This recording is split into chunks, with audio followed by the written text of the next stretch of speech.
కలియుగం నడుస్తున్నా కలియుగ ప్రభావం లేకుండా ఉంటుందా? కలి ప్రవేశించలేనిది ఎక్కడ? ఆ ప్రాంత ప్రత్యేకతలేంటి? మనిషి మారుతున్నా మారని ఆ ప్రదేశమేది? తెలుసుకుందాం కేవలం 3 నిమిషాల్లోనే.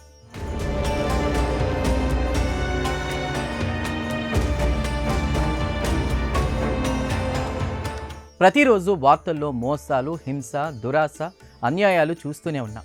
ఇదే కలియుగ ప్రభావం అని పెద్దలు అంటూ ఉంటారు. కానీ ఈ కలిమాయ అడుగు పెట్టలేని ఒక ప్రదేశం మన దేశంలోనే ఉంది.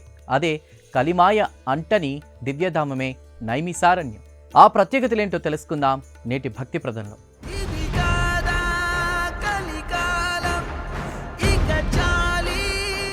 నేడు మన సమాజాన్ని ఒక్కసారి పరిశీలిస్తే సాంకేతికత పెరిగింది, సౌకర్యాలు పెరిగాయి. కానీ అదే సమయంలో మానవీయ విలువలు తగ్గిపోతున్నాయనే ఆవేదన చాలా మందిలో కనిపిస్తోంది. స్వార్థం, దురాశ, కోపం, అసహనం, మోసం, హింస ఇవన్నీ కలియుగ లక్షణాలని పురాణాలు చెబుతాయి. అయితే భారతదేశంలో ఒక పవిత్ర ప్రదేశం గురించి పురాణాలు ప్రత్యేకంగా చెబుతున్నాయి. అదే నైమిసారణ్యం.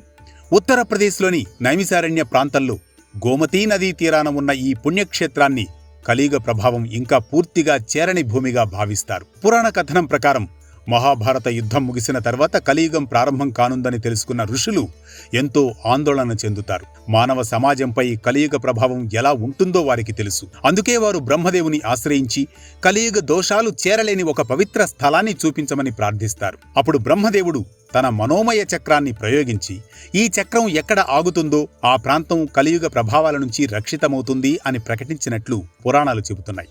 ఆ చక్రం ప్రస్తుతం గోమతీ తీరంలో ఉత్తరప్రదేశ్ రాష్ట్రంలోని సీతాపూర్ జిల్లాలో వన ప్రాంతంలో నిలిచింది.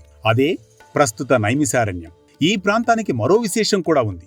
88,000 మంది ఋషులు ఇక్కడ తపస్సు చేసినట్లు, అందుకే దీనిని తపోభూమిగా పిలుస్తారు. శ్రీరాముడు ఈ ప్రదేశంలో అశ్వమేధ యాగాన్ని పూర్తి చేసింది కూడా ఇక్కడే. అలాగే బ్రహ్మదేవుని చక్రం ఈ ప్రదేశంలో పడిందని నమ్ముతారు.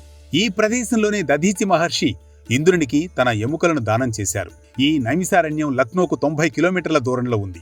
హైదరాబాద్, విజయవాడల నుంచి సుమారు 1450 కిలోమీటర్ల దూరంలో ఉంది. నైమిసారణ్యం ఒక పవిత్ర తపోభూమి కావడంతో ఎక్కువ మంది భక్తులు లక్నో ద్వారా వెళ్లే మార్గాన్ని సులభమైందిగా ఎంచుకుంటారు. అప్పటి నుంచి అనేక మంది ఋషులు, మునులు, యోగులు ఈ ప్రాంతాన్ని తమ తపోభూమిగా ఎంచుకున్నారని విశ్వసిస్తారు.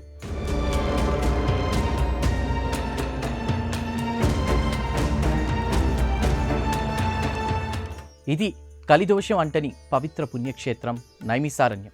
ఇలాంటి మరో ఆసక్తికర అంశంతో మళ్ళీ కలుస్తుంది మీ మదిని వెలిగించే భక్తి దీపం, మీ జీవితాన్ని పండించే దివ్యధామం హరిహర టీవీ భక్తిప్రదం. నమస్కారం.